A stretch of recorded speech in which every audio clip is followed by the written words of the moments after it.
Varicose veins కి సరైన చికిత్స కోసం సంప్రదించండి ఎవిస్ హాస్పిటల్. మేడం గారు ఏమో ఇప్పుడు జాబ్ కి ఆమె బిజీగా ఉంటారు. సార్ మాత్రం ఇంట్లో డ్రింక్ చేస్తూ కొంచెం అప్పుడప్పుడు అదుకులాగా కోపంగా ఇట్లా కొంచెం ఉంటారు సార్. మంచి వాళ్ళే అన్న ఉద్దేశంతో ఇంకా ఆ రోజు కొంచెం లేట్ అయినా కూడా ఉన్నాను సార్. నేను అక్కడే ఉన్న తర్వాత మాట్లాడుతూ నాకు మనసు ఏం బాగాలేదు అలా ఇలా అని చెప్పి కొంచెం తప్పుగా ప్రవర్తించడం మొదలు పెట్టారు మేడం. Most expected response. ఆయన ఒంటి మీద చేయడం అలా చేస్తున్నారు సార్.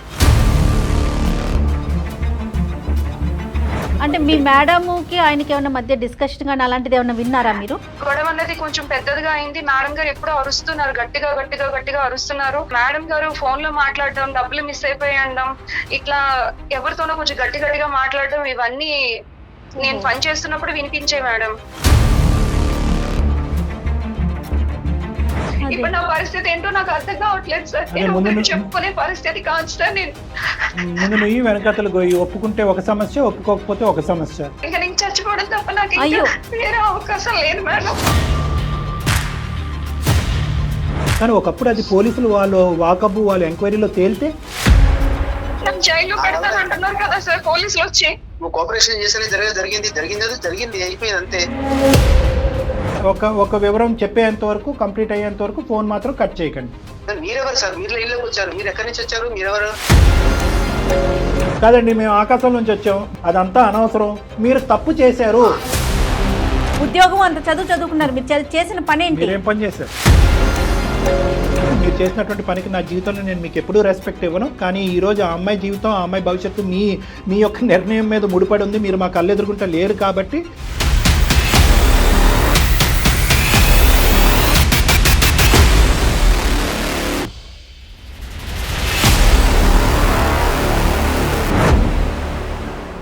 అందమైన జీవితం కార్యక్రమానికి స్వాగతం. నమస్తే కళ్యాణ్ గారు. నమస్తే జయ గారు. కళ్యాణ్ గారు, ఒక 4 ఇళ్లలో పని చేసుకుంటే తప్ప రోజు గడవని ఒక ఆమె, తన పేరు శ్యామల. ఒక 4-5 రోజుల నుంచి కూడా వస్తూ ఉంది ఆఫీస్కి. నేను డైరెక్ట్గా కూడా మాట్లాడాను. తన సమస్య నాకు చెప్పుకుంది. తెలుసో తెలియకో ఒక తప్పు జరిగింది, అది వెంటాడుతోంది. తనకి ఏం చేయాలో అర్థం కావట్లా. ఇళ్ళల్లో పని చేసుకుంటారు. డైరెక్ట్గా మీరు ఇక్కడ ఉంటారేమో కలుద్దామని వచ్చేసింది తను. డాక్టర్ గారు ఇక్కడ ఉండరమ్మా అంటే, ఇట్లా అందమైన జీవితం ప్రోగ్రామ్ నేను చూస్తానమ్మా, ఈ ఎపిసోడ్ చూశాను, ఆ ఎపిసోడ్ చూస్తాను అన్నీ చెప్తా ఉంది. సరే నేనే ఫోన్ చేసి డాక్టర్ గారితో నీతో మాట్లాడిస్తానని చెప్పానండి. ఒకసారి మాట్లాడతానండి.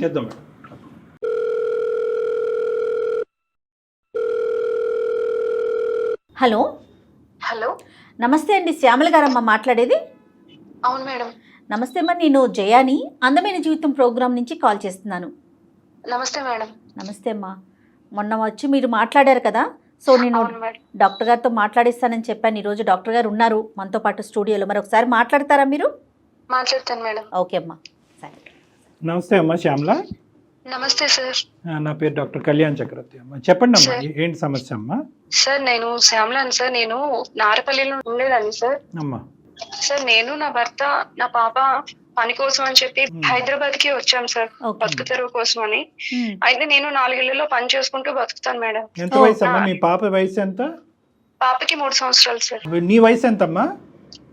నాకు 28 సంవత్సరాలు సార్. చిన్నదాన. ఓకే ఓకే, సరే. మీ ఆయన ఏం చేస్తూ ఉంటాడు? మా ఆయన ఆటో నడుపుతూ ఉంటాడు సార్. నువ్వు ఇళ్లలో పని చేస్తారా? అవునండి. చెప్పు తల్లి, ఏమైంది? ఇంట్లో ఇబ్బందుల కోసమని 4 ఇళ్లలో పని చేస్తూ ఉంటాను సార్. అన్ని ఇళ్లలోనే చేస్తావమ్మా, ఆఫీసులో అట్లా ఏమన్నా చేసుకుంటావా? ఇళ్లలోనే మేడం. ఓకే ఓకే, చెప్పమ్మా. ఏంటమ్మా సమస్య, ఏమైంది? ఒక అపార్ట్మెంట్ లో పనికి వెళ్తుంటే పక్కింట్లో కూడా ఉందమ్మా, అక్కడ కూడా పనికి కావాలంట అని చెప్తే నేను అక్కడికి వెళ్ళాను మేడం. అప్పటి నుంచి 1 సంవత్సరం నుంచి ఒక ఇంట్లోకి పనికి వెళ్తున్నాను మేడం. ఆ ఇంట్లో మాత్రం ఒకసారి ఒక మేడం ఉంటారు మేడం. ఒక 6 నెలలు అలా బానే ఉంది మేడం. ఎందుకంటే నేను పనికి వెళ్ళడం, సార్ ఏమో ఇంట్లోనే ఉంటారు, అమ్మగారేమో మేడం గారేమో సాఫ్ట్వేర్, ఆమె అప్పుడప్పుడు నైట్ షిఫ్ట్స్ కు కూడా వెళ్తూ ఉంటారు మేడం. అతను ఎందుకు ఇంట్లో ఉంటాడమ్మా? అతను పని ఏమీ చేయరండి, ఇంట్లోనే ఉంటారు సార్. ఆయనకి వండి పెట్టడానికి అని చెప్పి మేడం పని చేయడానికి, ఆయన వంట చేయడానికి అని చెప్పి నన్ను పనిలో పెట్టారండి. సో ఇంటి పని వంట పని 2 మీరే చూసుకునేవారు? రెండు నేనే చేసేదాన్ని సార్. అమ్మగారుని సారు ఇద్దరు కూడా నిన్ను మంచిగానే చూసుకునేవారు? బాగా చూసుకునేవారు సార్. ఏదైనా కావాలన్నా సార్ కూడా ఏమన్నా ఇంట్లో పరిస్థితి బాగాలేదు అని ఏమన్నా చెప్తే సార్ కూడా ఇట్లా డబ్బులు ఇవ్వడం, పాపకి ఏమైనా పట్టుకెళ్ళము అని చెప్పడం, ఇట్లా అంతా బానే ఉండేది సార్. అమ్మగారు కూడా చాలా బాగా చూసుకునేవారు సార్. వాళ్ళకి పిల్లలు ఉన్నారా? లేరు మేడం. అతనికి వయసు ఎంత ఉంటదమ్మా? అతనికి ఒక 40 అట్లా ఉంటుంది అనుకుంటా సార్. 40 years, కానీ పిల్లలు లేరు? లేరు సార్. సరే చెప్తా. అమ్మగారు పని చేస్తూ, మేడం గారు ఏమో ఇప్పుడు జాబ్ కి ఆమె బిజీగా ఉంటారు. సార్ మాత్రం ఇంట్లో డ్రింక్ చేస్తూ కొంచెం అప్పుడప్పుడు అదుకులాగా కోపంగా ఇట్లా కొంచెం ఉంటారు సార్. సో ఒకటి అతనికి ఉద్యోగం లేదు, రెండోది అతను డ్రింక్ చేస్తారు, మూడోది అతని వయసు 40 సంవత్సరాలు, వాళ్ళకి పిల్లలు లేరు. అవును సార్. కొద్దిగా ఇంట్రెస్టింగ్. ఓకే చెప్పమ్మా. ఆయన ఒక్కొక్కసారి కోపంగా ఉంటారు. అలా ఉన్న నేను మాత్రం నా పని చేసుకుంటూ పొద్దున్న రావడం, పని చేయడం, మళ్ళీ సార్కి పట్టేయడం, వంట చేయడం, ఆయనకి పెట్టేసి వెళ్ళిపోవడం, ఇలా వెళ్తూ ఉండేది మేడం. అయితే సడన్ గా ఏమైందో తెలియదు. ఒక రోజు సార్ కొంచెం డిస్టర్బ్ గా ఉన్నాను అంటే కూర్చోమంటే కూర్చున్నాను మేడం. అప్పుడు మేడం లేరా? అప్పుడు మేడం లేరు. ఓకే. మేడం నైట్ షిఫ్ట్ కి వెళ్ళారు మేడం. ఎప్పుడు ఉండేవాళ్లే కదా, బాగా మాట్లాడతారని చెప్పి ఇంకా ఆ రోజు నేను కూడా టైం అవుతున్నా కూడా ఉన్నాను మేడం అక్కడే. సార్ ఇట్లా మాట్లాడాలి అని ఏదో అంటే, సార్ అలాగే సార్ అని చెప్పి నేను ఇంకా అక్కడ కూర్చొని సార్ ఏదో చెప్తుంటే మాట్లాడుతూ యూజువల్ గా శ్యామల గారు ఏ టైం కి మీ పని అయిపోయేది, ఏ టైం కి మీరు రిటర్న్ అవ్వాలి? అంటే సార్ నేను సార్ కి వంట చేసి 6 గంటలకు వచ్చి ఆయనకి వంట చేసి భోజనం పెట్టేసి నేను 8 గంటలకు అలా వెళ్ళిపోవాలి సార్. 8 PM అమ్మ, ఈవినింగ్ 8 o'clock. అవును సార్. సో బాగా చీకటి పడిన తర్వాత వెళ్తాం. మీ అమ్మగారు ఎన్నింటికి వచ్చేవారు ఆవిడ? అమ్మగారు ఒక్కొక్కసారి 8 గంటలకు వచ్చేవారు, ఒక్కొక్కసారి 9 గంటలకి అట్లా ఆవిడ టైం కి వచ్చేవారు సార్.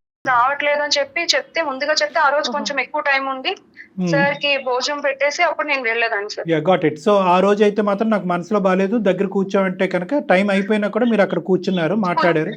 అవును సార్. ఎక్కడ, హాల్లోనా వేరే చోట ఎక్కడనా? అక్కడే సార్, హాల్లోనే మాట్లాడుతూ ఉండి కూర్చున్నాను సార్. భోజనం అయిపోయింది సార్, తిన్నారు, మాట్లాడాలి కూర్చోమ్మా అంటే కూర్చున్నాను సార్ నేను.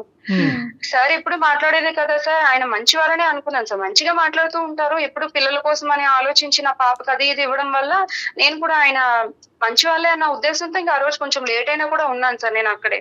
ఉన్న తర్వాత మాట్లాడుతూ నాకు మనసు ఏం బాగాలేదు అలా ఇలా అని చెప్పి కొంచెం తప్పుగా ప్రవర్తించడం మొదలు పెట్టారు మేడం. Most expected response. అంటే తప్పుడుగా ప్రవర్తించడం అంటే ఏంటి? అప్పుడే తాగి ఉన్నారా, మాత్రం డ్రింక్ చేసి ఉన్నారా? చేశారు సార్. అంటే ఇంకా ఏం జరిగిందమ్మా, అడగచ్చా మిమ్మల్ని? అడగచ్చు సార్. అంటే ఆయన ఒంటి మీద చేయడం అలా చేస్తున్నారు సార్. మరి మీకేమనిపించిందమ్మా, తప్పు అనిపించి మరి మీరు చెప్పాను సార్ సరే అదేం సార్ అలా చేస్తున్నారు, తప్పు సార్ ఇది అని చెప్పి అంటుంటే లేదు కొంచెం అర్థం చేసుకో, నేను కొంచెం బాధలో ఉన్నాను అలా ఇలా అంటుంటే నేను ఎంతగానో ప్రయత్నించాను సార్. ఎంత ప్రయత్నించినా కూడా ఆయన వినిపించుకోలేదు సార్ ఆ రోజు. సో ఏదైతే జరగకూడదో జరిగిందా అమ్మా? జరిగిపోయింది సార్.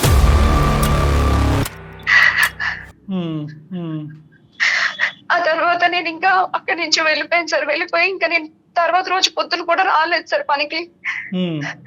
అమ్మగారు ఫోన్ చేశారు, మేడం ఫోన్ చేసి ఏమ్మా ఎందుకు రాలేదు, ఇంత టైం అవుతుంది అన్న కూడా నేను ఏదో సాకు చెప్పాను. కానీ మళ్ళీ ఫోన్ చేసి నువ్వు రా, జరిగింది ఏదో జరిగిపోయింది, అదంతా వదిలేసే, మనసులో పెట్టుకోవద్దు, నువ్వు ఎప్పటిలాగే రా అంటే ఇంకా నేను తప్పక వెళ్ళాను సార్. ఆ రోజు మరుసటి రోజు వెళ్ళాను. సార్ ఏమో మామూలుగానే ఉన్నారు, ఏమీ జరగనట్టు.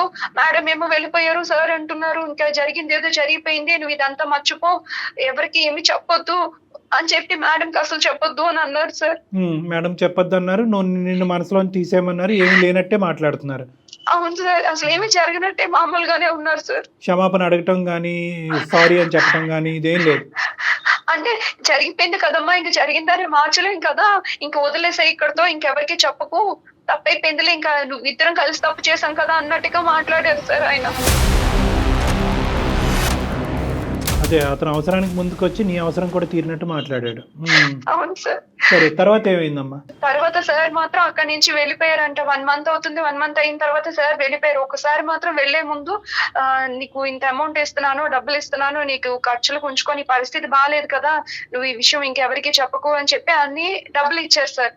వెళ్ళిపోవటం అంటే ఏంటి శ్యామల? ఎక్కడికి వెళ్ళిపోయారు? అంటే మేడం ఆయన జాబ్ కోసం వెళ్ళిపోయారు ఏంటి అనేది నాకైతే చెప్పలేదు మేడం, కానీ ఆయన మాత్రం ఇంట్లో ఉండకుండా వెళ్ళిపోయారు. అంటే మీ మేడంకి ఆయనకి ఏమైనా మధ్య డిస్కషన్ కానీ అలాంటిది ఏమైనా విన్నారా మీరు? అవుతుంది మేడం, వాళ్ళు రోజు తిట్టుకోవడం, ఇట్లా అరుచుకోవడం ఇలా జరుగుతుంది. అంటే సార్ ఏమో కోవిడ్ టైంలో ఏదో బిజినెస్ పెట్టి లాస్ అయిపోయారంట మేడం. ఓకే. అందుకని ఆయన ఇంట్లో ఉంటున్నారంట. దానికోసం వాళ్ళు ఎప్పుడూ మాట్లాడుకుంటూనే ఉంటారు, కానీ కొన్ని రోజుల నుంచి ఆయనకి ఆమెకి మధ్య గొడవ అన్నది కొంచెం పెద్దదిగా అయింది. మేడం గారు ఎప్పుడూ అరుస్తున్నారు, గట్టిగా గట్టిగా గట్టిగా అరుస్తున్నారు. నువ్వేం పని చేయట్లేదు, డబ్బులు ఇట్లా చేస్తున్నావు, అలా చేస్తున్నావు, ఇంట్లోనే ఉంటున్నావు అని మేడం అంటూ ఉన్నారు. ఇట్లా గొడవలు అవుతున్నాయి మేడం. కాదమ్మా, ఇప్పుడు ఇతను వెళ్ళిపోతున్నట్టుగా నీకు తెలియదా? చెప్పి అంటే నాకు అమౌంట్ ఇచ్చే డబ్బులు ఇచ్చేసిన తర్వాత వాళ్ళు ఎంత అమౌంట్ వెళ్ళిపోయారు. ఇచ్చారమ్మా? 2 లక్షలు ఇచ్చారు సార్. అబ్బా, ఎట్లా ఇచ్చారమ్మా? అకౌంట్ లో వేసారా, మీకు చేతికి ఇచ్చారా? చేతికి ఇచ్చారు మేడం. ఎందుకని అడిగావమ్మా? అడిగాను సార్, ఎందుకు సార్ ఇంత డబ్బులు ఇస్తున్నారు అంటే, లేదు నువ్వు ఇబ్బందుల్లో ఉన్నావు కదా అని చెప్పి అన్నారు సార్. నువ్వేమీ ఆశపడలే డబ్బుల గురించి? లేదు సార్, అతనే ఇచ్చారు. అంటే అసలు ఆవిడకి తెలియదు కదా డాక్టర్ గారు? కాదమ్మా, ఇప్పుడు డబ్బులు ఇచ్చి ఎందుకు ఇచ్చాడు అంటే ఓకే, ఈ సంఘటన జరగడానికి డబ్బులు ఇవ్వడానికి మధ్యలో గ్యాప్ ఎంత ఉంది? జరగడానికి మధ్య ఒక 1 మంత్ ఉంటుంది సార్. 1 మంత్ తర్వాత ఎందుకు ఇతను వెంటనే ఇవ్వలేకపోయాడు? ఇప్పుడు యూజువల్గా ఏంటంటే ఇది కప్పిపుచ్చేసేయి, ఇది బయట ప్రపంచానికి తెలియకూడదు, లేదంటే నేను చేసిన తప్పుకి నేను డబ్బు ద్వారా తీరుస్తున్నాను నువ్వు అనుకోవద్దు అని చెప్పి కొద్ది గొప్ప పెడతారు. మరి 2 లక్షలు పెట్టాడు, కానీ నెల రోజుల వరకు గ్యాప్ ఎందుకు వచ్చింది? ఇంకా నాకేం తెలియదు సార్, అప్పటికేం తెలియదు. అప్పుడు డబ్బులు మాత్రమే ఇచ్చేసారు సార్. 2 లక్షలు ఇచ్చి నువ్వు ఎవరికి చెప్పకు, మేడం గారికి కూడా చెప్పొద్దు అని చెప్పారు సార్. సో అంతా మర్చిపో అనేది. సో ఈ 1 మంత్ లో మళ్ళీ అతను నీ దగ్గర రావటం కానీ నీతో ఇంకో తప్పుడుగా ప్రవర్తించడం కానీ చేయలేదు. సో ఒక్కసారే జరిగింది. నువ్వు పని అయితే కంటిన్యూ అవుతున్నావు, అతను ఎందుకో తెలియదు నీకు చేతుల్లో డబ్బులు పెట్టి అక్కడి నుంచి మాయమయ్యాడు. మేడం అయితే మామూలుగానే ఉందండి? బానే ఉన్నారు మేడం. నేను ఆయన వెళ్ళిపోయినా కూడా నేను పని కోసం నాకు ఇంకా పని మానేస్తే డబ్బులు రావు కదా మేడం, అందుకని నేను నార్మల్ గా పనికి ఎప్పుడు అమ్మగారు ఉన్నా పనికి వెళ్ళిపోతూనే అమ్మగారు డబ్బులు ఇస్తూ ఇలా బానే ఉన్నాం మేడం. అంటే మేడం కి తెలిసి ఇతను వెళ్ళిపోయాడా అనేది జయ గారి డౌట్. అది ఇది ఎవరికి తెలియదు కదా మూడో కంటికి? లేదు sir. Right okay, carry on అమ్మా. తర్వాత ఏమైందమ్మా? సార్ వెళ్ళిపోయిన తర్వాత మేడం గారు ఉన్నారని నేను పనికి ఎప్పుడూ వస్తూ వెళ్తూ ఉండేదాన్ని సార్. కాకపోతే తర్వాత నుంచి సార్ మేడం గారు ఫోన్ లో మాట్లాడడం, డబ్బులు మిస్ అయిపోయడం, ఇట్లా ఎవరితోనో కొంచెం గట్టి గట్టిగా మాట్లాడడం, ఇవన్నీ నేను పని చేస్తున్నప్పుడు వినిపించే మేడం. డబ్బులు మిస్ అయినాయి. ఓకే, ఏమాత్రం మిస్ అయినా తెలిసిందమ్మా? అంటే ఇంట్లో 6 లక్షల వరకు కనిపించట్లేదు అని చెప్పి మేడం గారు అంటూ ఉండేవారు సార్. నీకు ఇచ్చింది ఎంతమ్మా అతను? నాకు 2 లక్షలు ఇచ్చారు సార్. సో 2 + 4 టోటల్ 6 మిస్సింగ్ ఇంట్లో. అవును సార్. మరి అనుమానం ఎవరి మీద వచ్చింది ఆ మేడం గారికి? మేడం గారికి సార్ అడుగుంటారండి. అడిగితే సార్ ఏమో తీయలేదన్నారు, ఏమన్నారో మరి గట్టి గట్టిగా ఫోన్ లో మాత్రం మాట్లాడుతూ ఉండేవారు సార్. నేను ఆ ఫోన్ విని సార్ ఇలా మేడం గారు అంటున్నారు, డబ్బులు కనిపించట్లేదు అంటున్నారు, ఏంటి సార్ నాకు చాలా భయంగా ఉంది అని చెప్పి నేను ఆయనకి ఫోన్ చేస్తుంటే, అదంతా నీకు అనవసరం, నేను వెళ్ళిపోమని చెప్పాను కదా, నేను పని మానేయమని చెప్పాను కదా, నువ్వు ఎందుకు చేస్తున్నావు అని చెప్పి సార్ నా మీద కోపడుతున్నారు సార్. నేను ఫోన్ చేస్తున్నా కూడా ఫోన్ లిఫ్ట్ చేయట్లేదు సార్. అప్పుడప్పుడు ఫోన్ చేసినా సార్ ఇది పరిస్థితి అని చెప్పినా కూడా కట్ చేసేస్తున్నారు సార్ ఫోన్. సో అతని వరకు అయితే అతను సేఫ్ సైడ్ వెళ్ళిపోయాడు. అంటే ఏంటంటే నాకేమీ తెలీదు అనేటటువంటి విధంగా అతను సేఫ్ సైడ్ వెళ్ళిపోయాడు అతను. అవును సార్. ఓకే. తర్వాత మేడం గారు నేను సార్ తో మాట్లాడాక మేడం గారు కూడా అందరిని అడిగిన తర్వాత సార్ లేరు, ఇంకా నా మీదే మేడం గారికి అనుమానం వచ్చి నన్ను అడిగారు, నన్ను కొట్టారు కూడా మేడం. నేను తీయలేదు మేడం అని చెప్పాను మేడం. అయినా సరే మేడం వినకుండా నా మీద కంప్లైంట్ ఇచ్చారు మేడం, పోలీస్ కంప్లైంట్. అక్కడ వరకు వెళ్ళిందమ్మా. ఓకే, తర్వాత ఏమైందమ్మా? తర్వాత పోలీస్ వాళ్ళు వచ్చారండి. పోలీస్ వాళ్ళు వచ్చి నన్ను అడుగుతున్నారు, నువ్వు తీసావంటే కదా, నువ్వు అక్కడ పని చేస్తున్నావు అంటే కదా, డబ్బులు మిస్ అయ్యాయంట, ఇలా అని చెప్పి అడుగుతున్నారండి. నువ్వేం చేసావమ్మా డబ్బుల్ని శ్యామల? ఆ డబ్బులు నేను నా భర్తకి ఇచ్చాను మేడం. అతను ఆటో నడుపుకుంటున్నాడు, ఆ పరిస్థితి కోసం అని చెప్పి మా అమ్మ వాళ్ళు ఇచ్చారు అని చెప్పి నేను అతనికి డబ్బులు ఇచ్చాను మేడం. సో నువ్వు నీ డబ్బులు కూడా మీ మీ హస్బెండ్ యొక్క బ్రతుకు తెరువు గురించి ఇచ్చావు. అతను ఆటో కొనుక్కున్నాడు, ఆటో నడుపుతున్నాడు. ఆటో ఉండేదండి ముందు, ఆటో అమ్మేసి తర్వాత కార్ తీసుకున్నారు సార్. క్యాబ్ నడుపుతారు కదా సార్, అలా కార్ తీసుకొని కార్ నడపడానికి అని చెప్పి ఆయన కానీ మరి 2 లక్షలు అంటే మీలాంటి కుటుంబానికి 2 లక్షలు అంటే చాలా ఎక్కువ. మరి మీ హస్బెండ్ కి ఆ డబ్బులు ఇచ్చినప్పుడు అతను ఆశ్చర్యపడలేదు? ఇదేంటి ఎప్పుడు లేదు మీ అమ్మ అడిగారు సార్, ఇంత డబ్బులు మనకి ఎక్కడవే, నీకెక్కడి నుంచి వచ్చాయి, నువ్వు పాచి పని చేసుకునేదాన్ని, నీకు ఇంత డబ్బులు ఎక్కడే అని అడిగారు సార్. మీ అమ్మ ఇచ్చిందని చెప్పు. అవును సార్, అమ్మ దగ్గర ఉన్నవి అమ్మాయి నాకు ఇచ్చింది, అమ్మ వాళ్ళు ఇచ్చారు అని చెప్తే ఇంకా ఆయన ఇంకేం అనలేదు సార్. అప్పుడు అదేలే, ఇంకో మెట్టి ముందుకెళ్ళి మీ అమ్మను కూడా అడగలేదు. అడుగుంటే కనుక ఇంకో విధంగా ఉండేది. మీ అమ్మగారిని ఎంక్వైరీ చేయలేదు? ఏం అత్తమ్మ థ్యాంక్స్ 2 లక్షలు ఇచ్చారు థ్యాంక్ యూ అని ఏదో ఒకటి చెప్తారు కదా యూజువల్ గా. అలాగేలాగా అతను రాగానే 2 lakhs తీసుకుని జోబులో పెట్టుకున్నాడు. ఇది మీ అమ్మగారు అప్పుడప్పుడు ఇలా ఇస్తూ ఉంటారా మీ కుటుంబానికి? అంటే నేను డబ్బులు దాచుకున్నాను అని చెప్పేసి అమ్మ దగ్గర చిట్టీలు వేసాను, డబ్బులు దాచాను అని చెప్పాను సార్. సో నమ్మేశాడు సర్లే, ఇంకా డౌట్ రాకుండా మీ అమ్మగారిని కూడా ఇంకో ప్రశ్న అడగకుండా వచ్చిందే మంచిదిరా సంతోషం అని చెప్పి తుర్రుమని వెళ్ళి ఆటో కొనుక్కుని. మీ భర్త అయితే మంచోడేనమ్మా? మంచివారే సార్, అతనికి ఏ అలవాట్లు ఏమీ లేదు. ఆటో కొనుక్కున్నాడు, అతను కార్ కొనుక్కున్నారు. కారు ఓకే, అదే హ్యాపీగా నడుపుకుంటున్నారు. సార్. పోలీసులు ఎంక్వైరీలో ఏం తేలిందమ్మా? నిన్నే ఎంక్వైరీ చేశారా, మీ ఆయన్ని కూడా ఎంక్వైరీ చేశారా? అప్పుడు ఇంటికి కూడా వచ్చారు సార్, ఇంటికి వచ్చి అడిగారు సార్ ఎక్కడి నుంచి వచ్చాయి, ఇదేంటి పోలీసు వస్తున్నారు మన ఇంటికి, నువ్వేమో మీ అమ్మగారు ఇచ్చారని చెప్పావు డబ్బులు, ఇప్పుడు ఇదేంటి అని చెప్పి అడిగారు సార్. కాదమ్మా, ఇప్పుడు ఫైనల్ గా పోలీసులు ఎటువంటి ఆలోచనతో బయటకు వెళ్ళారమ్మా? వాళ్ళని నువ్వు జస్టిఫై చేయగలిగావా, సాటిస్ఫై చేసావా? నువ్వు వాళ్ళకి చెప్పినటువంటి మాటని మీ భర్త నమ్మారా? నమ్మారు సార్, నేను చిట్టీలు వేసుకుని డబ్బులు తెచ్చానని చెప్పాను సార్.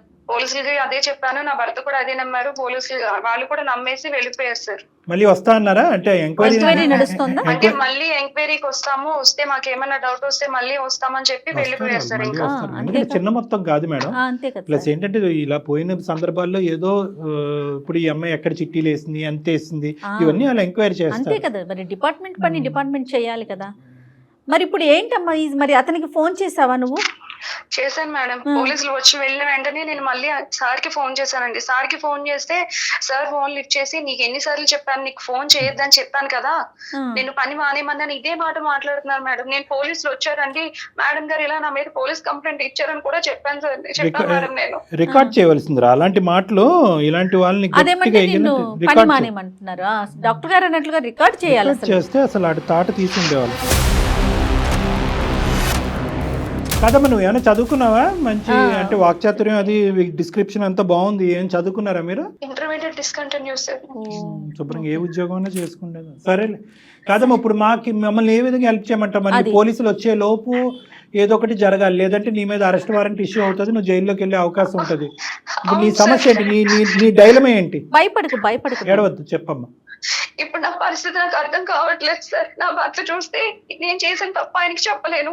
ఆ డబ్బులు ఎందుకు వచ్చాయని పోలీసులు, ఎక్కడి నుంచి వచ్చాయని పోలీసులు అడుగుతున్నారు. ఆ డబ్బుల కోసం మాట్లాడదామంటే సార్ ఏమో ఫోన్ లిఫ్ట్ చేయకుండా ఆయన ఫోన్ కట్ చేసేస్తున్నారు, ఎక్కడికో వెళ్ళిపోయారు. ఎక్కడికి వెళ్ళారో కూడా తెలియదు సార్. ఇప్పుడు నా పరిస్థితి ఏంటో నాకు అర్థం కావట్లేదు సార్. నేను చెప్పుకునే పరిస్థితి కాదు సార్. నేను ముందు నువ్వు వెనకతలు ఒప్పుకుంటే ఒక సమస్య, ఒప్పుకోకపోతే ఒక సమస్య. అవును సార్, ఇంకా నేను చచ్చిపోవడం తప్ప నాకు వేరే అవకాశం లేదు మేడం. ఒకటి శ్యామల అమ్మ, ఒక డాక్టర్గా ఒక అనుభవం ఉన్న వ్యక్తిగా నేను చెప్పేది ఏంటంటే, ఆడపిల్లలు మీరు ఏ పని గురించి అయితే నువ్వు చదువుకున్నటువంటి అమ్మాయి ఒక ఇంట్లోకి వెళ్తున్నావు, అక్కడ ఏంటంటే ఒక తాగేటటువంటి వ్యక్తి, పని చేయనటువంటి వ్యక్తి, భార్యతో పిల్లలకు అన్నటువంటి వ్యక్తి ఉదయం నుంచి సాయంకాలం వరకు ఖాళీగా ఉన్నాడు. ఎప్పటికైనా కూడా ఆ వాతావరణం అనేటటువంటిది నీకు రిస్కీ అట్మాస్ఫియర్, సేఫ్ జోన్ కాదు కదా. అలాంటివన్నీ కూడా మరి రిస్కీ అట్మాస్ఫియర్ అని చెప్పి అలాంటి ఇంట్లోకి పని వాళ్ళే వెళ్ళరా అండి? డాక్టర్ గారు పని చేయటం తప్ప అంటే కనుక తస్మాత్ జాగ్రత్త. అలాంటి నీ పరిధులు అనేటటువంటి దాంట్లో ఉంటాయి. ఎందుకంటే చీకటి పడ్డ తర్వాత కూడా నువ్వు అక్కడ పని చేస్తున్నానని చెప్పినప్పుడు, పోనీ నీ భర్త దగ్గర నుంచి నీకు ఎటువంటి సమస్యలు, హ్యాపీ కుటుంబం ఇది. అలాంటప్పుడు ఎంత జాగ్రత్తగా ఆలోచించి వ్యవహరించవలసిన తీరు.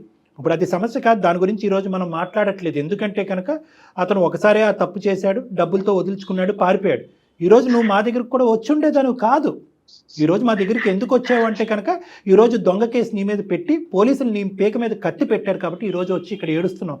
ఏమండి డాక్టర్ గారు, నేను ఒక వ్యక్తితో నా భర్తను మోసం చేసి నా ఓనర్ అనేటటువంటి ఒక వ్యక్తి ఒక విధంగా వ్యవహరించడం జరిగింది అనేటటువంటి అంశంతో ఈరోజు అందమైన జీవితంకి వచ్చారా మీరు? లేదు. ఎందుకంటే కనుక ఈరోజు ఒక భయంకరమైనటువంటి శిక్షను అనుభవిస్తున్నారు మీరు. ఒప్పుకుంటే ఒక సమస్య, ఒప్పుకోకపోతే సమస్య. పోలీసులన్నా శిక్షిస్తారు, భర్త అన్నా శిక్షిస్తాడు, ఎక్కడో చోట ఒక శిక్ష పట్టడం తప్పదు. ఏది పెద్ద శిక్ష అని ఆలోచించే పరిస్థితిలో మీరు మా దగ్గరకు ఎంత వచ్చారు. మానసిక వేదన కదా డాక్టర్ గారు. అవునమ్మా, ఈరోజు ఇది నీకు నాకు తెలుసమ్మా. ఈ అసలైనటువంటి సీక్రెట్ మేము పోయి మీ భర్తకు ఫోన్ చేసి నీకు తెలీదా అయ్యా, మీ ఆవిడ ఇంతటితో కాదు అంత కూడా చేసింది, డబ్బులు ఒకటే తీసుకుని నీకు ఇవ్వటం కాదు, అదేమి నీకు వచ్చినటువంటి ఫ్రీ గిఫ్ట్ కాదు, మీ ఆవిడ ఇది కూడా తప్పు చేసింది అని మేము చెప్పం. కానీ ఒకప్పుడు అది పోలీసులు వాళ్ళు వాకబు వాళ్ళు ఎంక్వైరీలో తేలితే అసలు నీ జీవితం ఏమవుతుంది? 2 లక్షలు ఎక్కడ, నీ జీవితం, నీ సంసార జీవితం ఎక్కడ, నీ పిల్లల భవిష్యత్తు ఏంటి? ఇవన్నీ ఆలోచించడం అమ్మా. బలహీనటువంటి క్షణం అంటారు. ఎవరు అతను? 6 నెలలు ఒక ఓనర్గా ఉండేటటువంటి వ్యక్తి అతను మనసు బాగాలేకపోవటం ఏంటి, అతను తాగి నీమే చెయ్యటం ఏంటి, తాగని నువ్వు అతను కోఆపరేట్ చేయటం ఏంటి? నువ్వు కూడా ఏదో తాగున్నావు అంటే కనుక ఇంకో విధంగా ఆలోచించవచ్చు. నువ్వు తాగని నువ్వు చక్కగా ప్రయాణం చేస్తూ సంసార జీవితం నడుపుతున్నటువంటి నీకేం ప్రాబ్లం చెప్పు. సరే, ఇవన్నీ కాదు, ఇది కూడా నేను ఎందుకు చెప్తున్నాను అంటే కనుక చూసేటటువంటి ప్రేక్షకులలో ఇలాంటిది ఏమి ఉండదులే, ఫైనల్గా వచ్చేటటువంటి పరిణామాన్ని ఏదో తర్వాత చూసుకుందాం అని చెప్పి మన కర్తవ్యాన్ని, మన గమ్యాన్ని మర్చిపోయి తాత్కాలికంగా ఇలా డైవర్ట్ అవుతే కనుక జీవితాలు ఇలా నాశనం అవుతామని చెప్పడం గురించి నేను చిన్న సందేశం ఇస్తున్నాను. కానీ ఈరోజు మన ముందుండే సమస్య ఏంటంటే ఆకాష్ గారు 2 లక్షలు ఇచ్చేసి గుట్టు చప్పుడు కాకుండా అతను ఏదో చేసుకుంటూ జీవితంలో హ్యాపీగా అతను ఉన్నాడు. అతని భార్యతో అతని జీవితం ఎలా ఉందన్నది మనకు అర్థమైంది. ఇప్పుడు నీ జీవితం నీ భర్తతో ఆగమ్య గోచరంగా మారిపోయే పరిస్థితి ఏర్పడింది. సో దీన్ని మేము లెక్క తేల్చాలి, అంతే కదమ్మా? ఏం చేద్దాం కళ్యాణ్ గారు? అతనికి ఫోన్ చేయాలి మేడం. అమ్మా శ్యామల, ఒక చిన్న ట్రిక్ ప్లే చేద్దాం అమ్మా, తప్పదు, ముళ్ళుతోనే తీయాలి. సో నువ్వు అతనికి ఫోన్ కలుపు, మేము మొత్తం ఈ కాన్వర్జేషన్ అంతా రికార్డ్ చేస్తాము. మేము బ్యాక్గ్రౌండ్లో ఉన్నట్టుగా ఏమాత్రం చెప్పొద్దు అతనికి, ఓకే? నువ్వు న్యాచురల్గా ఇంతకుముందు ఎలాగైతే అతనితో మాట్లాడుకుని బతుమాలుకుని వామాలుకుని ఏమండి నన్ను బయటకు వేయండి, నేను ఈ పరిస్థితిలో ఉన్నాను అని మాట్లాడేటటువంటి మాటలు ఏవైతే ఉన్నాయో న్యాచురల్గా మాట్లాడు.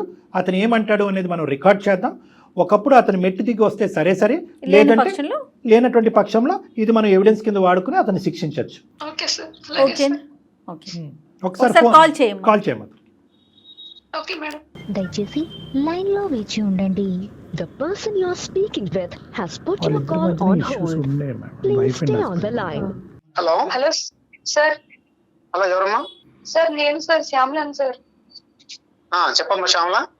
ఏంటి సార్, నాకు అసలు పోలీసులు మా ఇంటికి వచ్చారు సార్. ఏమైందమ్మా? అడుగుతున్నారు సార్, మీరు ఆ రోజు డబ్బులు ఇచ్చి వెళ్ళిపోయారు సార్, మళ్ళీ మీరు మాట్లాడట్లేదు సార్. అమ్మగారు ఏమో కంప్లైంట్ ఇచ్చారు సార్ నా మీద. దేని గురించి? ఎవరు దేనికి కంప్లైంట్ ఇచ్చారు? మీరు నాకు డబ్బులు ఇచ్చారు కదా సార్, ఆ డబ్బులు ఎక్కడ ఏంటి, ఇంట్లో దొంగతనం జరిగిందని మేడం నా మీద కంప్లైంట్ ఇచ్చారు సార్. పోలీసులు వచ్చారు సార్ మా ఇంటికి. డబ్బులంటే ఏదో నీ అవసరాల కోసమని నేను ఇచ్చాను, కానీ దానికి ఏం సంబంధం? అసలు పోలీసులు వచ్చి ఏవేవో అడుగుతున్నారు సార్. ఇవన్నీ డబ్బులు ఎక్కడి నుంచి వచ్చాయి, ఎందుకు వచ్చాయి, అసలు దొంగతనం చేసావా, ఇంకెంత చేసావు, ఇవన్నీ అడుగుతున్నారు. నా భర్త చూస్తే నువ్వేమో చిట్టి వేసాను అంటున్నావు, వీళ్ళు ఇలా అంటున్నారని నా భర్త అంటున్నారు సార్. నాకు సంబంధం లేదమ్మా, ఏదో డబ్బులు నీ అవసరం కోసం అని ఇచ్చాను. నాకెందుకు ఫోన్ చేస్తున్నావు? ఫోన్ చేయదంటే ఎలా సార్? నా పరిస్థితి అర్థం చేసుకోండి సార్. నన్ను జైల్లో పెడతాను అంటున్నారు సార్. నా పరిస్థితి చూడండి సార్, నా చిన్న పాప ఉంది, నా భర్త, నా జీవితం నాశనం అయిపోయేలా ఉంది సార్. అవునమ్మా, గమని నాకేం చెప్తున్నావు? నా మీద దొంగతనం మోపారు సార్. నేను అసలు డబ్బులు తీయలేదు కదా సార్, మీరు ఇచ్చారు సార్. మీరు చెప్పండి సార్, మీరు ఇచ్చారని చెప్పండి సార్. నన్ను జైల్లో పెడతాను అంటున్నారు సార్. నాకు ఆ విషయాలని చెప్పొద్దమ్మా, నేను చాలా బిజీలో ఉన్నాను, నేను ఇక్కడ వర్క్ లో. ఏంటమ్మా నన్ను సతాయిస్తావు? అప్పుడు ఏదో నీ అవసరం కోసం అనేది డబ్బులు ఇచ్చాను, ఇప్పుడు నేను అదే జరిగిందని నా తప్పు అంటావేంటి? సార్ ఆ రోజు జరిగింది కదా సార్, మీ వల్లనే కదా సార్. అదే ఇప్పుడు ఏమి తెలియనట్టు వదిలేమంటే ఎలా అవుతుంది సార్ ఇదంతానా? నా వల్ల ఏం జరగలేదమ్మా, ఏదో చూసాను, ఆలోచించాను. నువ్వు కోఆపరేషన్ చేసేది జరిగింది అయిపోయింది అంతే. నన్ను ఎందుకు అడుగుతున్నావు? అవన్నీ నేను ఇష్టం ఉంటే ఇంట్లో పని చేసుకోమంటే లేదు. నేనే డిప్రెషన్ లో నేను బయటకు వచ్చాను, నా వర్క్ లో ఉన్నాను ఇక్కడ. సార్ అలా వదిలేస్తే ఎలా అవుతుంది సార్? నేను ఆ రోజే పని మానేసామని చెప్పాను కదా మా శ్యామల. తప్పు జరిగిందంటే నీ కోఆపరేషన్ అయితే తప్పు జరిగిందా? వాళ్ళు నాకు ఊకే ఫోన్ చేసి నన్ను సతాయిస్తావెందుకు? ఆకాష్ గారు, మేము లైన్లో ఉన్నాం. నా పేరు డాక్టర్ కళ్యాణ్ చక్రవర్తి అండి. మేము సుమన్ టీవీ అందమైన జీవితంలో నుంచి మాట్లాడుతున్నాం. మేము బ్యాక్గ్రౌండ్లో ఉన్నామండి. ఆకాష్ గారు, నాతో పాటు జయ గారు కూడా ఉన్నారు. మా కార్యక్రమం గురించి మీకు తెలిసే ఉంటుంది. దయచేసి ఒక చిన్న విన్నపం, అర్ధాంతరంగా ఫోన్ మాత్రం కట్ చేయకండి. మీరెవరు సార్? మీరు ఇళ్ళకి వచ్చారు, మీరు ఎక్కడి నుంచి వచ్చారు? మీరెవరు? కాదండి, మేము ఆకాశం నుంచి వచ్చాం, అదంతా అనవసరం. మీరు చేసినటువంటి తప్పు పనికి ఈ రోజు అమ్మాయి బాధితురాలయ్యి అనుభవిస్తుంది. మన ఇద్దరం కలిసి చేసాం కదా. నేనేం తప్పు చేశానండి? కాదండి, మీరు ఇందాక ఏదో కోఆపరేషన్ అన్నారు కదా, మరి ఏం కోఆపరేట్ చేసుకున్నారు ఒకరికొకరు? సార్ మీకు అవన్నీ ఏం అవసరం సార్? మీకు నాకు ఎందుకు అవసరం లేదనేది నేను తర్వాత చెప్తాను. ఈ రోజు ఆ అమ్మాయి జీవితం సందిగ్ధ పరిస్థితిలో ఉంది. ముందు నుయ్యి వెనకతలు గొయ్యి ఉంది. ఆ అమ్మాయి తెలియక ఒక తప్పు చేసింది. మీరు కూడా తప్పు చేశారు, కాదనట్లేదు. మీరు దానికి పరిష్కార మార్గంగా ఒక 2 లక్షలు ఆ అమ్మాయికి ఇచ్చారు, అది కూడా ఓకే. కానీ తర్వాత జరిగేటటువంటి పరిణామాలకు కూడా మీరే బాధ్యత వహించవలసినటువంటి అవసరం ఉంది. ఈరోజు ఆ అమ్మాయి చిన్నపిల్ల. వినండి. ఆ అమ్మాయి మీకంటే చిన్న వయసులో ఉండేటటువంటి ఆడపిల్ల. మీరు తాగినటువంటి మైకంలోనో లేదంటే ఒక పెద్దరికం అనేటటువంటి పొగరుతోనో ఆ అమ్మాయిని వశపరుచుకున్నారు. ఆ బలైనటువంటి క్షణంలో ఇద్దరు ఒకటయ్యారు. మీరు 2 లక్షలు ఇచ్చి వెళ్ళిపోయారు. ఆ అమ్మాయి మీ దగ్గర నుంచి తీసుకున్నట్టుగా ఒప్పుకోమంటారా? మీ భార్య ఎదురుగుంటా వద్దా? అదొక్కటి చెప్పండి. వాళ్ళు పని మనుషులండి. వాళ్ళు పని మనుషులు 100 రకాలు ఎన్నో చెప్తారండి. నేను ఒక ప్రొఫెషనల్, ఒక మంచి పేరు హోదాలో ఉన్నటువంటి వ్యక్తిని, ఏమంటే మంచి స్టేటస్ లో ఉంది సమాజంలో. మీరు దయచేసి సాఫ్ట్వేర్ హార్డ్వేర్ అని చెప్పి మీ పరువు తీయకండి, అర్థమైందా? ఎందుకంటే కనుక మీరు చేసినటువంటిది ఒక చాలా తప్పుడు పని. మీ భార్యని అక్కడ గొంతు కోసారు, ఇంకో ఆడపిల్లి యొక్క శీలాన్ని డబ్బులతో కొనేటటువంటి ప్రయత్నం చేశారు, చెప్పా పెట్టకుండా ఇక్కడి నుంచి పారిపోయారు. పైపెచ్చి ఏంటంటే ఈ రోజు పోలీసు ఎవరు ఉద్యోగం వాళ్ళకి రెస్పెక్ట్ అండి, ఎవరు పని వాళ్ళండి. మనం చేసే పనిని బట్టి మనకి రెస్పెక్ట్ కాదండి, మన వ్యక్తిత్వాన్ని బట్టి ఉంటుంది. మీరు వేరే ఆఫీస్ తో పని చేయట్లేదు కదా. అసలు ఏం మాట్లాడుతున్నారండి? ఏమండి, మీరు మర్యాద ఇచ్చి మర్యాద మాట్లాడండి. మేము మీకు మర్యాద ఇస్తున్నాం కాబట్టి మీరు కూడా మర్యాద ఇచ్చి మాట్లాడండి. మీరు మానవత్వానికి మర్యాద ఇవ్వండి. మీరు చేసినటువంటి తప్పుని కప్పిపుచ్చేటటువంటి ప్రయత్నం మాట్లాడతాను సార్. నేను మర్యాదగానే మాట్లాడుతున్నాను. మీరెవరు నాకు అనవసరంగా ఫోన్ చేసి మీరు ఎట్లా నాకు మాట్లాడారు? చాలా అవసరం ఉంది, ఒక బాధ్యత ఉంది. ఇది ఒక సామాజిక పరమైనటువంటి వేదిక. ఈ వేదిక మీద కొన్ని వేలాది మంది, లక్షలాది మందికి మేము సహాయం చేశాము. అదే ప్రక్రియను ఈ రోజు కొనసాగుతున్నాం. ఆ అమ్మాయి వెన్నట్టు మేము నిలబెడతాం. మీకు శిక్షించేటటువంటి మార్గంలో మిమ్మల్ని శిక్షించేదానికి ఎంత దూరమైనా మేము ప్రయాణం చేయడానికి మేము రెడీగానే ఉన్నాం. దయచేసి మీరు మర్యాద ఇచ్చి మాట్లాడితే మేము మర్యాదగా మాట్లాడతాం. మీరెవరు అనేటటువంటి హక్కు మీకు లేదు. మీరు తప్పు చేశారు, తప్పును కప్పిపుచ్చుకోవటానికి 2 లక్షలతో అమ్మాయిని కొనేటటువంటి ప్రయత్నం చేశారు. ఈరోజు ఆ అమ్మాయి మెడ చుట్టూరుని ఉరితాడు బిగుసుకుంది. ఈరోజు సమాజంలో ముందుకొచ్చి ఒప్పుకుంటే దొంగతనం అవుతుంది, ఒప్పుకోకపోతే ఒక సమస్య అవుతుంది. అందుగురించి నేను మిమ్మల్ని ఒక ప్రశ్న అడిగాను. డబ్బులు ఇచ్చింది మీ ఆయనే, నన్ను ఇలా వాడుకున్నందుకు డబ్బులు ఇచ్చాడు అని చెప్పి ఈరోజు కాన్ఫరెన్స్ కాల్ మీ భార్య కలిపి మాట్లాడదామా? అవన్నీ మీకేం అవసరం సార్? మళ్ళీ పదే ఆ మాట ఏంటండి? మీరు మీడియా తరపున మాట్లాడుతున్నాం మేము. ఒక డాక్టర్ గారు, ఆయన ఒక ప్రొఫెషనల్ లో ఉన్నారు. ఏం మాట్లాడుతున్నారు మీరు? ఉద్యోగాన్ని బట్టి మన వ్యక్తిత్వాలు ఉండవండి. ఉద్యోగం బట్టి కాదు. మరి ఉద్యోగం అంత చదువుకున్నారు, మీరు చేసిన పని ఏంటి? ఏం పని చేశారు? దయచేసి వినండి, మీకు ఒకే ఒక మాట చెప్తున్నాను. మీరు ఆ అమ్మాయితో తప్పు చేశారా లేదా? తప్పు చేయడం అనేది కామన్ అండి. కామన్ కాదు, కామనా అన్కామనా? ఏమండి, కామనా అన్కామనా అనేది నా ప్రశ్న కాదు. తప్పు చేశారా లేదా అనేది నా ప్రశ్న. కామనా అన్కామనా, మా ఊర్లో ఇంతే, మా ఇంట వంట ఇంతే, ఇవన్నీ మాకు అనవసరం. మీరు ఆ అమ్మాయితో తాగినటువంటి మైకంలో ఉండండి, తాగినటువంటి మైకంలో ఉండండి, తప్పు చేశారా లేదా?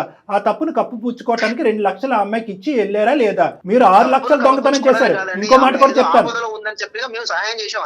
ఏం ఆపద ఉందని చెప్పిందండి? ఏం ఆపదని చెప్పండి. శ్యామల, నువ్వేం చెప్పావమ్మా? ఆపదలో ఉన్నానని చెప్పావా ఆయనకి? అసలు జరిగింది చెప్పు ఒక్కసారి. నువ్వు ఏమో అతను అలా మాట్లాడుతున్నాడు. నువ్వే అంట డబ్బుల గురించి ఆపదలో ఉన్నావు కాబట్టి అతని సుఖం గురించి అతనికి సుఖాన్ని ఇచ్చి డబ్బులు తీసుకుని వెళ్ళినట్టుగా మాట్లాడుతున్నాడు. అతన్ని కోపరా? మరి ఏం అవసరం అండి? ఏం అవసరం ఉందని చెప్పింది ఆ అమ్మాయి? ఏం అవసరం ఉందని చెప్పిందండి? ఎందుకు మీరు పడుకోకముందు 2 లక్షలు ఇవ్వచ్చు కదా ఆ అమ్మాయికి అవసరం ఉంటే? పడుకున్న తర్వాత ఎందుకు ఇచ్చారు 2 లక్షలు? మీరు బ్లైండ్గా మీరు మాట్లాడేదే కరెక్ట్ అనుకోమాకండి. ఇక్కడ అన్ని రికార్డ్స్ అవుతున్నాయి. మీరు నోటుకు వచ్చినట్టు మీరు ఏది అనుకుంటే అది మాట్లాడేయద్దు దయచేసి. 2 లక్షలు ఆ అమ్మాయి అవసరానికి ఇచ్చాను అని అంటున్నారు ఆకాష్ గారు. ఆ అమ్మాయి అవసరానికి ఇంకో మాట అడుగుతుంది. దయచేసి ఆ అమ్మాయికి జీవన భిక్ష పోయండి, ఆ అమ్మాయి సంసార భిక్ష పోయండి. ఈరోజు భర్త ఒక అనుమానంతో చూస్తున్నాడు, పోలీసులు ఒక అనుమానంతో చూస్తున్నాడు, మీ ఇంటి ఆవిడ ఆ అమ్మాయిని ఒక అనుమానంతో చూస్తుంది. ఆ అమ్మాయిని ఈరోజు ఇలా బతకనివ్వరు. ఆ అమ్మాయి నుయ్యా గొయ్య అనుకుంటూ మా దగ్గరకు వచ్చి కూర్చుంది. డబ్బులతో సహాయపడటం అనేటటువంటిది గొప్ప కాదండి.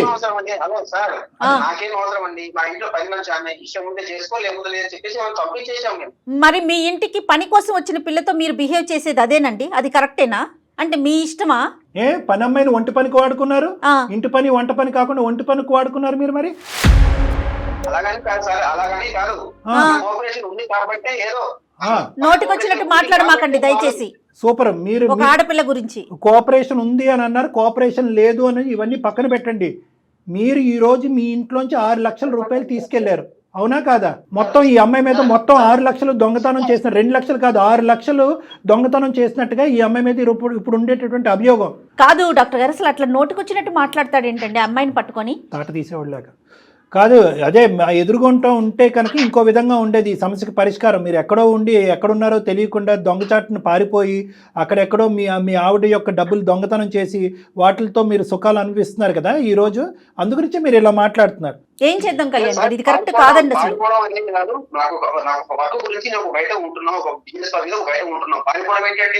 సరే సరే, ఓకే ఓకే, మీరు ఉద్యోగాలు చేసుకుంటున్నారు, చాలా గౌరవప్రదం, అంతవరకు ఓకే. ఫోన్ కలుపుదామా మీ భార్యతో? అసలైనటువంటి నిజాలు ఆవిడకి కూడా తెలియాలిగా. శ్యామల ఒక పని చెయ్యమ్మా, మీ మేడంకి ఒకసారి లైన్ కలుపు, డాక్టర్ గారు మాట్లాడతారు.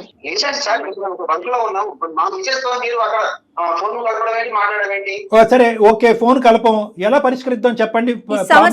ప్రాబ్లం మొదలు పెట్టింది మీరు, ఇక్కడ వరకు తీసుకొచ్చింది మీరు, చివరి దశకు వచ్చిన తర్వాత ఈ సమస్యకి పరిష్కారం చెప్పాల్సినటువంటి బాధ్యత కూడా మీరు తీసుకోగలిగితే కనుక మీ భార్య గారికి మేము ఫోన్ చేయం. చెప్పండి దీనికి సొల్యూషన్ ఏంటి? చెప్పండి. లాగము ఎందుకంటే ఆవిడ లాగితే కనుక ఇంకా వేరే జీవితాలు కూడా ముడిపడి ఉన్నాయి కాబట్టి లాగము. మీరు ఎలా సమస్యకు పరిష్కారం చెప్తారో అదొకటి చెప్పండి అంతే. మాకు శ్యామలకు న్యాయం జరగాల్సిందేనండి, అట్లా ఊరుకునేదే లేదు, ఆ పిల్లకి న్యాయం జరగాలి. ఆకాష్, సమస్య మొదలుపెట్టింది మీరు, ఓకే. ఆ అమ్మాయిని కూడా ఇంతకు ముందు ఈ ఫోన్ కలప ముందు కూడా ఆ అమ్మాయికి కూడా బుద్ధి చెప్పేటటువంటి ప్రయత్నం చేశాం. నువ్వు ఇంటి పని వంట పనికి వెళ్ళిన దానివి నువ్వు ఆ పని చేయవలసినటువంటి అవసరం ఏంటి? గౌరవ మర్యాద అనేటటువంటిది ఓనర్ గారికి ఇవ్వచ్చు, కానీ అంత మర్యాద ఇవ్వాల్సినటువంటి అవసరం లేదు. నువ్వు ఒకప్పుడు నిజంగా ఈ 2 లక్షలు అనేటటువంటి అంశం మీద మీ ఇంటి ఓనర్ ఆమె పోలీస్ కంప్లైంట్ పెట్టకుండా ఉంటే కనుక ఈరోజు నేను బాధితురాలని నువ్వు మా దగ్గరకు వచ్చి ఉండేదానివి కాదు. నువ్వు ఇప్పుడు చిక్కుముళ్ళలో ఉంటాం, పోలీసులు నీ మీద కేసు పెడతాం అని థ్రెట్ చేయటం, నీ భవిష్యత్తు ఆగమగోచరంలోకి వెళ్ళే పరిస్థితి ఉండటంతో నువ్వు మాకు ఫోన్ చేసావని చెప్పి ఆ అమ్మాయికి గట్టిగానే చెప్పాం. అలాగే మీకు కూడా చెప్తున్నాం, బెంగళూరులోనూ ఇంకో చోట ఎక్కడైతే ఉన్నారో దానికి సంబంధించిన అంశం కూడా మాకు అనవసరం. మీరు ఇంట్లో ఎందుకు డబ్బులు దొంగతనం చేశారు, లేదా ఇంట్లో మర్యాదపూర్వకంగానే తీసుకెళ్లారా, ఆ డబ్బుల మీద చెప్పి తీసుకెళ్ళినటువంటి డబ్బుల మీద మీ భార్య ఎందుకు కేసు పెట్టింది, మీ భార్యాభర్తల సమస్య ఏంటి అనేది మాకు అనవసరం. అక్కడ మీరు బిజినెస్ చేస్తున్నారో ఏం చేస్తున్నారో మాకు అనవసరం. కానీ ఇక్కడ మీరు ఇచ్చినటువంటి చాలా ఏదో దయాదాక్షిణ్యాల మీద ఇచ్చినటువంటి 2 లక్షల వల్ల ఈరోజు ఆ అమ్మాయి నెత్తి మీదకి వచ్చి పడింది. దానికి మీరు ఏం పరిష్కారం చెప్పాలి అని అనుకుంటున్నారని చెప్పండి. ఈ 2+4 మొత్తానికి సమాధానం కావాలి కదా అలా భార్యకి. సో ఆకాష్, ఏం చేయాలనుకుంటున్నారు? సరే సార్, ఏదో భయం మిస్టేక్ వల్ల మాకు అలా జరిగిపోయింది, ఏదో ఒక టెన్షన్ లో ఉండే ఒక పొరపాటు అనేది జరిగిపోయింది సార్. సరే, ఇప్పుడు రెస్పెక్టబుల్ గా మాట్లాడుకుందాం. మీరు చేసినటువంటి పనికి నా జీవితంలో నేను మీకు ఎప్పుడూ రెస్పెక్ట్ ఇవ్వను, కానీ ఈ రోజు ఆ అమ్మాయి జీవితం, ఆ అమ్మాయి భవిష్యత్తు మీ యొక్క నిర్ణయం మీద ముడిపడి ఉంది. మీరు మా కళ్ళెదురుగుంటా లేరు కాబట్టి నేను మీతో మర్యాద ఇచ్చే మాట్లాడుతున్నాను. 2 నిమిషాలు జాగ్రత్తగా వినండి. మొత్తం ఓనర్స్ అంతా కూడా, మొత్తం బరువు బాధ్యత అంతా కూడా మీ నెత్తిమే తీసుకోవాలి. అంటే ఏంటంటే 6 లక్షలు నేనే తీసుకెళ్ళాను, బిజినెస్ పెట్టుకోవటానికి తీసుకెళ్ళాను అనేటటువంటి విధంగా మీ భార్యతో మీరు చెప్పుకోవాలి. నెంబర్ 1. మరి ఇంతకు ముందు తీసుకెళ్ళావా అంటే లేదు అని ఎందుకు చెప్పానంటే భయపడో లేదంటే ఇంకో ఆలోచనతోనో నేను ఆ విధంగా చెప్పవలసింది అనేటటువంటి ఆ కథ ఏ విధంగా మీ భార్యతో మీరు అల్లుకుంటారు అనేటటువంటిది మీ ఇష్టం. ఈ అమ్మాయి పేరు మాత్రం రాకూడదు. సార్ ఇప్పుడు మీరు 6 లక్షల రూపాయలు ఎక్కడ తీసుకురండి సార్? నేను అసలు బాగా టెన్షన్ లో ఉన్నాను. నీ టెన్షన్ కంటే ఆ అమ్మాయి టెన్షన్ 100 రెట్లు ఎక్కువ. జీవితం చాలా ఇంపార్టెంట్. ఎన్నో విధాలుగా ఆవిడకి ఇంతకు ముందు సంజాయిషీలు చెప్పుకుంటావు కదా, ఇది ఒకటి అనుకుని చెప్పు. కూల్ గా కూర్చొని ఆలోచిస్తే 100 పరిష్కార మార్గాలు. కళ్యాణ్ గారు, సమస్య అతని వల్ల మొదలైంది, పరిష్కారం అతనే చూడాలి. కానీ ఖచ్చితంగా మీరు చూడాల్సింది. ఆలోచించుకోండి, మీ భార్యకి ఎలా చెప్తే తను ఆలోచించండి. ఇప్పుడు మీ ఇద్దరి మధ్యన 1.25 లక్ష గొడవలు ఉన్నాయ్యా, భార్య భర్తల మధ్యన. మీరు ఎన్నో సందర్భాల్లో నానా కథలు చెప్పుంటారు. ఇప్పుడు కూడా 6 లక్షలు పట్టుకెళ్ళలేదని చెప్పేది ఒక కట్టుకదే కదా. ఇప్పుడు అదే 6 లక్షలు మళ్ళీ నీ జేబులోనే ఉన్నాయి, లేదంటే 4 రోజుల తర్వాత వస్తాయని చెప్పి ఇంకో కథ చెప్పు మీ భార్యకి. అది మీ ఇష్టం. సరే సార్, మీద కూడా ఏం బై మిస్టేక్ ఏదో మాకు అట్లా పొరపాటు జరిగిపోయింది. ఓకే, నా కాపాడండి, నా లైఫ్ ని కాపాడండి, ఇక్కడ ఆమెకు ఒక మంచి లైఫ్, నా ఆమెకు కాపాడండి. నేను ఒప్పుకుంటున్నాను. మా ఫ్యామిలీ మ్యాటర్ మాకు వదిలేసేయండి. అమ్మాయికి నేను న్యాయం చేస్తాను. అమ్మాయ్యా, థ్యాంక్ యూ తమ్ముడు, థ్యాంక్ యూ. ఇప్పుడు చాలా నచ్చావు నువ్వు నాకు, చాలా నచ్చావు. ఇప్పుడు ఒకప్పుడు ఇదే మాట మీద నిలబడకపోతే కనుక మొత్తం నువ్వు ఇప్పుడు మాట్లాడిందంతా కూడా ఆడియో రికార్డింగ్ మా దగ్గర ఉంది. మేము నెక్స్ట్ స్టెప్కి వెళ్ళటానికి కూడా మేము సంకోచించాం. ఈ శ్యామల వాళ్ళ భర్తకి చెప్పే విధంగా మేము చెప్పుకోగలం, మీ భార్యకి చెప్పే విధంగా మీరు చెప్పుకోగలం, ఆ అమ్మాయి సంసార జీవితం పాడవకుండా కూడా ఆ అమ్మాయిని కాపాడగలం. కాబట్టి మొత్తం నీ జుట్టు మా చేతిలోనే ఉంది. కాబట్టి దయచేసి ఇప్పుడు నువ్వు చెప్పినటువంటి మాట మీద నువ్వు నిలబడి ముందుకు రిక్వెస్ట్ చేస్తున్నాను. చెప్పండి. నా విషయంలో మీరు ఎవరికి చెప్పకండి, నాకు అర్థమైపోయింది. మేము చెప్పలే మళ్ళీ ఆ భయం ఉంది కాబట్టి సంతోషం. నీకు ఆ భయం లేకపోతే కనుక మేమేం చేసి ఉండేవాళ్ళం మాకు అర్థం కాదు. కానీ అమ్మ మళ్ళీ నీకు చెప్తున్నాను, నువ్వు చేసినటువంటిది ఏమి పుణ్య కార్యక్రమం, గొప్ప కార్యక్రమం కాదు, చాలా భయంకరమైనటువంటి కార్యక్రమం. ఈరోజు అందమైన జీవితం అనేటటువంటి ఈ వేదిక ఉంది కాబట్టి నువ్వు ఈ రోజు వచ్చి మమ్మల్ని ఆశ్రయించి ఇందులోంచి గట్టెక్కో. లేదంటే నీ జీవితం ఎంత భయంకరంగా ఉండేదో ఒక్కసారి ఆలోచించుకో. ఇటువంటి తప్పులు చేసేటటువంటి ప్రతి అబ్బాయికైనా అమ్మాయికైనా మా వేదిక ద్వారా ఒకే విన్నపం, దయచేసి ముందు చూపుతో ఆలోచించండి. ఇక్కడ అయిపోయింది కదా, తర్వాత పరిణామాలు తర్వాత చూసుకుందాము, నిదానంగా జారుకుందాం అనేటటువంటి ఆలోచన ఉండకూడదు. ఎందుకంటే కర్మ సిద్ధాంతం నమ్మేటటువంటి వాళ్ళు కర్మ అనేటటువంటిది ఇంకో జన్మలో ఉండదు. ఆ శిక్ష అనేటటువంటిది ఇప్పుడే పడుతుంది. అదే నువ్వు ఈరోజు అనుభవిస్తున్నావు. అదృష్టం కొలిది మేము ఇంటర్వ్యూ అవటం వల్ల నీ పరిష్కారం సద్మునగా అయింది, సాఫీగా ముందుకెళ్ళే అవకాశం ఉంది. దయచేసి ఇది గుర్తుపెట్టుకో. జీవితంలో కొన్ని ముఖ్యమైనటువంటి అంశాలు ఉంటాయి. అవి ఏంటంటే కుటుంబం, ఉద్యోగం, పిల్లల యొక్క భవిష్యత్తు, ఇలాంటి అంశాలన్నీ కూడా ఒకే ఒక్క తప్పుతో అన్ని గాలికి ఆవిరైపోయేటటువంటి అవకాశం ఉంటుంది. నీది కూడా అదే పరిస్థితి. అర్థమైందమ్మా? రైట్. ఓకే. వేసే ప్రతి అడుగు చాలా జాగ్రత్తగా వేయాలమ్మా. ఓకేనా? అయిపోయింది, వదిలేసే ఒక అమ్మా. నిజంగా ఈ అందమైన జీవితం ద్వారా నా జీవితానికి ఒక అర్థం తెలుసు మేడం. లేకపోతే పరిస్థితి ఏమైపోతుందో కూడా నాకు తెలిసేది కాదు మేడం. రైట్. ఏం జరగలేదమ్మా, జాగ్రత్తగా ఉండు. భవిష్యత్ అంతా నీదే, సరేనా? రైట్. ఓకే అమ్మా. ఓకేనమ్మా. ఇంకా అక్కడ ఆవిడకి ఎప్పుడైతే ఆవిడకి డబ్బులు అందుతాయో, లేదంటే వీళ్ళిద్దరు భార్యాభర్తలు మాట్లాడుకుంటారో, ఆవిడ ఖచ్చితంగా కేసు వాపస్ తీసుకుంటుంది. లేదంటే ఒకప్పుడు అవసరమైతే కనుక మేము కూడా ఇంటర్వ్యూని అవుతాం, ఆవిడతో కూడా చెప్తాము. ఆవిడతో ఏమని చెప్తామంటే కనుక ఇలాగ మీ వారితో మేము మాట్లాడటం జరిగింది, అతనే ఈ సమస్యకు పరిష్కారం ఏంటి అనేటటువంటి విధంగా మాకు ఫోన్ చేశారు, అతనే డబ్బులు తీసుకున్నారంటమ్మా, మీ వారే డబ్బులు తీసుకున్నారంట, దయచేసి మీరు చూసుకోండి, ఆ అమ్మాయి ఎవరినో ఇరికించే ప్రయత్నం చేస్తున్నారంట, ఆ అమ్మాయిని ఇరికించొద్దని చెప్పి మీ ఓనర్ అమ్మకు కూడా మేము చెప్పుకునే ప్రయత్నం చేస్తామమ్మా. ఓకేనా? రైట్. ఆవిడ కేసు ఓకే అండి. రైట్ అండి. అతనికి అర్థమైంది కళ్యాణ్ గారు, మనం లైన్ లో ఉన్నాము. మేడం శ్యామల దగ్గర నుంచి 2 థింగ్స్. శ్యామల దగ్గర నుంచి అతని నెంబర్ తీసుకోవాలి. ఈ రోజు ఇలా మాట్లాడినటువంటి వ్యక్తి రేపు ప్లేట్ ఫిరాయించడం అనేది మనకు నమ్మకం లేదు. ఎందుకంటే అతను ప్లాన్ బి, ప్లాన్ సి ఏవో రకరకాల ఆలోచిస్తూ ఉంటాడు. ఫోన్ పెట్టిన తర్వాత మనం ఫోన్ పెట్టేంత వరకే అతను మాట్లాడు. కాబట్టి అతని నెంబర్ కూడా మనం తీసుకోవాలి. ఇంకా శ్యామల యొక్క కథ కంచికి చేరినట్టు కాదు. ఎందుకంటే మనం నెక్స్ట్ స్టేజ్లో కూడా, అంటే ఆ అమ్మాయి మీద పడినటువంటి కేసు కూడా వాపస్ తీసుకునేంత వరకు మన పోరాటం అనేది కొనసాగాలి. తనకి మనం సపోర్ట్ చేయాలి. కానీ మీరు పదే చెప్తా ఉన్నారు చూడండి, ఆడపిల్లలైనా మగపిల్లలైనా మనం ఏం చేసినా ప్రతి క్షణం కూడా మెలకువతో, జాగరూకతో, అంటే దానివల్ల ఇబ్బంది మనకి కలగకూడదు, మన కుటుంబ సభ్యులకి కలగకుండా ముందుకు వెళ్ళాలి కదండి. అవునమ్మా. రైట్ అండి. Thank you so much Kalyan గారు. నమస్తే.